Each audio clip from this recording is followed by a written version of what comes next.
happened back there. It was just very unusual, atypical, and I think we're all awaiting, the readout, because the way that it felt in the room was not good. It did not seem like things went well, and it seemed like Putin came in and steamrolled, got right into what he wanted to say, and got his photo next to the president and then left. Of course, that is only the piece of the picture that we have right now, and certainly President Trump, who is the host and who is the president, would not want to, I think, enable something that would make him look weak.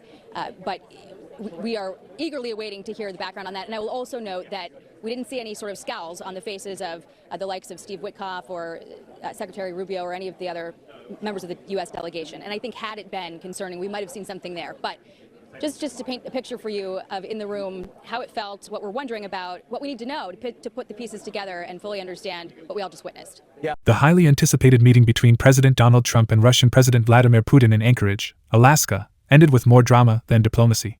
What was billed as a turning point in Russia relations instead left reporters describing the atmosphere as tense, awkward, and ultimately unproductive. Fox News correspondent Jacqui Heinrich, reporting live from the summit, noted that the mood in the room was anything but positive. She described the interaction as rushed and one-sided, with Putin dominating the stage. According to her, the Russian leader walked in, delivered his statement, secured the all-important photo opportunity beside President Trump, and then left, leaving little space for meaningful dialogue. What raised even more eyebrows was the lack of press interaction. Reporters had expected a joint press conference, or, at the very least, questions with President Trump afterward.